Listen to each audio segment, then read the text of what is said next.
The air was thick with tension as Thomas Greer pulled up to his late father's farmhouse, the gravel crunching beneath the tires of his old pickup truck. It had been years since he'd set foot on the property. The white siding of the house was peeling, the barn doors hung slightly ajar, and the windmill in the field creaked with every gust of wind. Thomas stepped out of the truck, his boots hitting the ground with a solid thud. His military jacket, worn and faded from years of service, hung heavily on his broad shoulders. He wasn't here to reminisce about the past. He was here to ensure his family's legacy was protected. His father, Robert Greer, had built this farm with his own hands. It wasn't just land, it was a symbol of hard work and perseverance. But now, Thomas had been tipped off that his cousins, David and Paul, were planning to sell the property behind his back. They hadn't even waited for the funeral to be over before making their move. Thomas tightened his jaw as he walked toward the front porch. He had served his country in the harshest conditions, seen betrayal in the eyes of enemies, but nothing stung more than betrayal from family. The front door swung open before Thomas reached it. David stood in the doorway, a smug grin plastered on his face. He was dressed sharply, a stark contrast to the rugged landscape around him. "Tommy," David greeted, his tone dripping with fake warmth. "Long time no see." Thomas didn't flinch.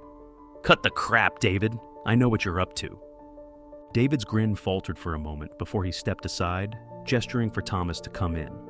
"Let's not do this out here. Come inside. Let's talk." Thomas stepped into the house, his eyes scanning the familiar surroundings.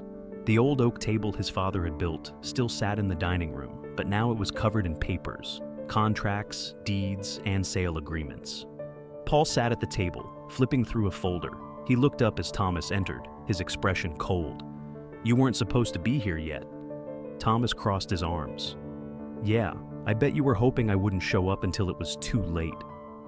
David shut the door behind him, leaning against it with a casual air. "It's not what you think, Tommy. We're just trying to do what's best for the family." "For the family?" Thomas's voice was steady, but there was steel beneath his words.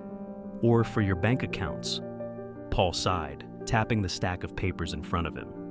"Look, the farm's worth a lot of money. We've already got a buyer lined up. It's better to sell it now than let it rot." Thomas stepped closer to the table, his gaze locked on his cousins.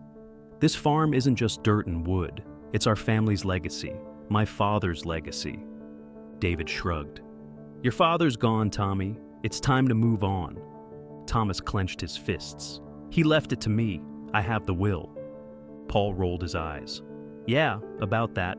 We've got a lawyer who says we can contest it. The farm's in both our names too, and we're selling it whether you like it or not." Thomas's expression hardened. "You're really willing to stab your own family in the back for a quick payday?" David pushed off the door and walked toward the table, his grin returning. "It's just business, Tommy, nothing personal." Thomas's gaze never wavered. "You think this is business? Fine, let's handle it like business." Before David could react, Thomas grabbed the stack of papers from the table and tore them in half, scattering the pieces across the room. "What the hell?"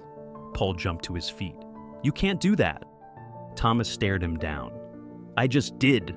David's grin twisted into a scowl. "You think you can intimidate us? We've got lawyers. We've got buyers. This is happening." Thomas took a step closer, towering over David. "I've faced down enemies who were a lot tougher than you.